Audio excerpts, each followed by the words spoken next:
अंधेरी हवेली का रहस्य। एक छोटे से गांव में एक पुरानी और जर्जर हवेली थी जिसे लोग अंधेरी हवेली के नाम से जानते थे। सालों से वह हवेली खाली पड़ी थी और गांव के लोग उससे दूर ही रहते थे। कहते थे कि उस हवेली में कुछ अजीब और डरावनी घटनाएं होती हैं। बच्चों को खासकर उस हवेली के पास जाने से मना किया जाता था।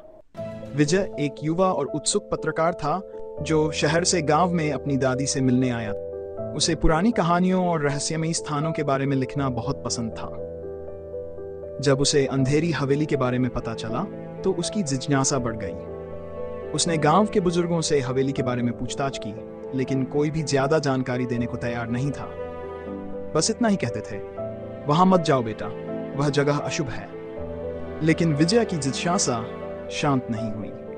उसने तय किया कि वह खुद उस हवेली में जाकर सच का पता लगाएगा। एक शाम सूरज डूबने से पहले विजय अपने कैमरे और टॉर्च के साथ हवेली की ओर निकल पड़ा। हवेली के पास पहुंचते ही एक ठंडी हवा का झोंका उसके चेहरे से टकराया। हवेली की खिड़कियां टूटी हुई थीं और दरवाजे पर जंग लगा हुआ था।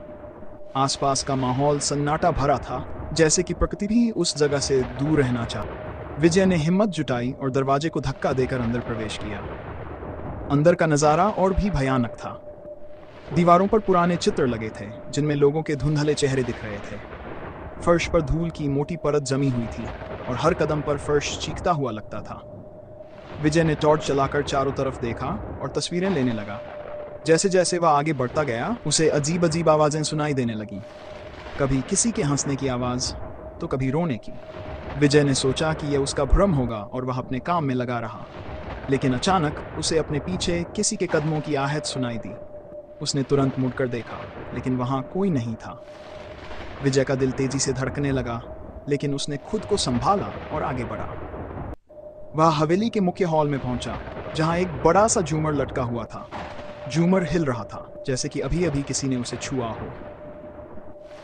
विजय ने उसकी तस्वीर लेने के लिए कैमरा उठाया, तभी अचानक झूमर नीचे गिर पड़ा। विजय ने समय रहते खुद को बचा लिया, लेकिन अब उसे एहसास हो गया था कि यहाँ कुछ तो गलत है। वह वापस जाने के लिए मुड़ा, लेकिन दरवाजे अपने आप बंद हो गए थे। हवा में एक अजीब सी ठंडक फैल गई और चारों तरफ धुंध छा गई। विजय घबरा गया और चिल्लाने लगा, कौन है यहाँ? मुझे बाहर जाने दो।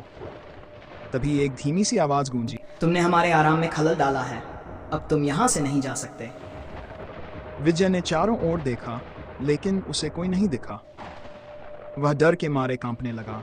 उसने दरवाजे को खोलने की कोशिश की, लेकिन वह जाम हो चुका था। तभी उसे सीढ़ियों से किसी के उतरने की आवाज सुनाई दी। उसने टॉर्च की रोशनी उस दिशा में डाली तो उसने एक सफेद साड़ी पहने औरत को देखा, जिसके बाल बिखरे हुए थे और आंखें सुर्ख लाल थीं। विजय की चीख निकल गई और वह पीछे हटने लगा। वह औरत धीरे धीरे उसके करीब आने लगी और बोली, तुम्हें यहाँ नहीं आना चाहिए था, अब तुम भी हमारे जैसे बन जाओगे। विजय ने हिम्मत जुटाकर पूछा, तुम कौन हो और मुझे यहाँ क्यों रोक रही हो? औरत ने एक भयानक हंसी के साथ कहा, मैं इस हवेली की मालकिन हूँ। सालों पहले मेरे परिवार के साथ यहाँ अत्याचार हुआ था। गांव वालों ने हमें जला दिया था क्योंकि उन्हें लगा कि हम काला जादू करते हैं। तब से हमारी आत्माएं यहाँ भटक रही हैं और जो भी यहाँ आता है उसे हम अपने साथ ले जाते हैं। विजय ने समझ लिया कि उसकी जान खतरे में है। उसने अपने बैग से गंगा जल की छोटी बोतल निकाली, जो उसकी दादी ने उसे देते हुए कहा था कि यह हमेशा उसकी रक्षा करेगा। उसने गंगा जल उस आत्मा पर छिड़का तो वह चीखते हुए पीछे हट गई। ये मौका पाकर विजय ने दरवाजे की तरफ दौड़ लगाई। इस बार दरवाजा खुल गया और वह बाहर निकल आया। बाहर आते ही वह सीधे गांव की तरफ भागा। पीछे से हवेली से चीखों की आवाजें आ रही थीं, लेकिन विजय ने मुड़कर नहीं देखा। गांव पहुंचकर उसने सारी घटना अपनी दादी और गांव वालों को बताई। गांव के बुजुर्गों ने कहा कि अब समय आ गया है कि उस हवेली का शुद्धिकरण किया जाए।